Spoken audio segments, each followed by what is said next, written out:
नमस्कार दोस्तों, मेरा नाम है विमल सिंह बालाजी स्टेटा में आप सभी का स्वागत है।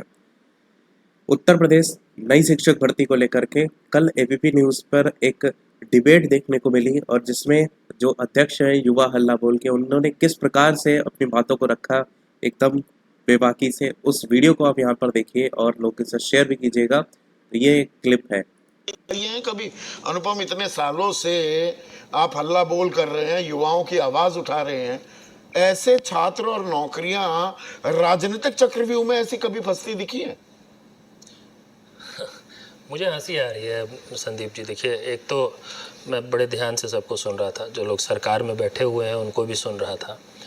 राजनीतिक चक्रव्यूह में तो रोज़गार, नौकरी और युवा फंसते ही हैं हमारे देश में। लेकिन आज मैं सुन रहा हूं कि जो लोग सरकार में बैठे हैं उनको अधिकारी 16 दूनी 8 पढ़ा देते हैं और इनकी बुद्धि उस दिन खुलती है जिस दिन कोर्ट का ऑर्डर आता है, और तब तक ये 16 दूनी 8 मान के बैठे हुए थे।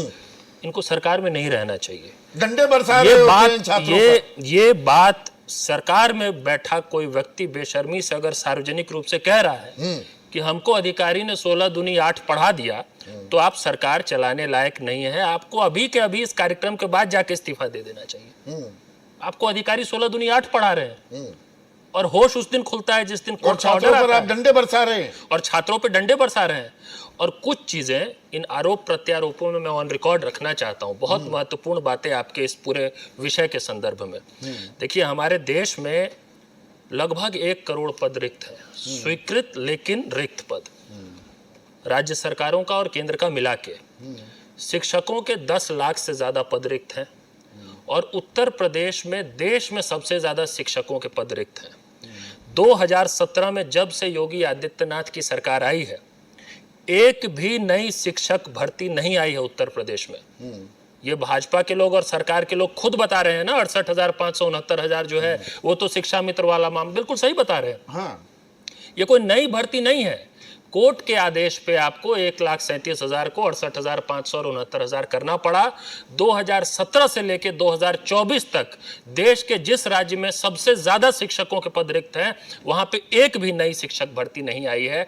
इसका किसी सरकार में बैठे व्यक्ति के पास क्या जवाब है? सीएम, डिप्टी सीएम, आपकी अंदर की राजनीति, सामूहिक जिम्मेदारी है। क्या मतलब है भाई? योगी आदित्यनाथ का व्यक्तिगत फैसला नहीं था, ये भाजपा सरकार है जिसने घोषणा पत्र में वादा किया था 2017 से पहले भी कि हम सरकार में आते ही 90 दिनों के अंदर, ये इनका लिखित वादा है घोषणा पत्र का, सरकार बनते ही 90 दिनों के अंदर जितने रिक्त पद हैं उनको भरने की प्रक्रिया शुरू कर देंगे। आपको सरकार बनाए हुए 7 साल हो गए हैं, आप एक भी नई शिक्षक भर्ती नहीं निकाले हैं। इस बात का क्या बचाव हो सकता है किसी भाजपा के नेता के पास? इस बात में कौन सा पिछड़ा, अति पिछड़ा, आरक्षण कहां से आ जाएगा? अरे आप भर्ती नौकरी ही नहीं निकाल रहे, आरक्षण के किसको क्या हिस्सा मिलेगा वो तो बाद की बात है ना।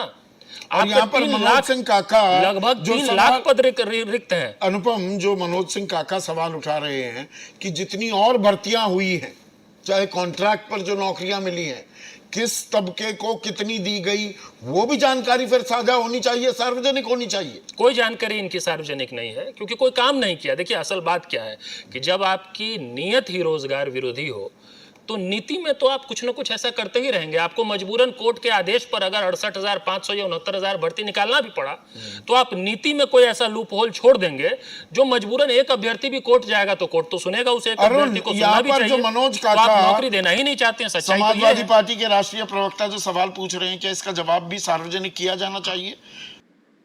तो ये देखा आपने पूरा वीडियो क्लिप, किस प्रकार से इन्होंने अपनी पूरी बातों को रखा और नई शिक्षक भर्ती को लेकर के जो आवाज़ उठाई। इस तरीके की आवाज़ अगर लगातार जो डिबेट होती हैं या मेन न्यूज़ चैनल है उनमें उठाई जाती है तो कहीं ना कहीं इसका इफेक्ट बहुत गहरा जो है वो पड़ता है। बाकी इस समय जो मुद्दा चल रहा है एक्चुअल में वो 69,000 शिक्षक भर्ती वाला चल रहा है, उसी को लेकर के डिबेट यहाँ पर चल रही थी और उसी में ही इस चीज़ को लेकर के जो है वो रखा गया। बाकी यही था हमारे अभी तक के ओवरऑल अपडेट में। वीडियो को सभी तक शेयर जरूर कर दीजिएगा ताकि और लोगों तक वीडियो आपके माध्यम से पहुंच पाए, और वीडियो लाइक, शेयर, सब्सक्राइब कीजिएगा। मिलते हैं अगले अपडेट में, तब तक के लिए नमस्कार, जय हिंद।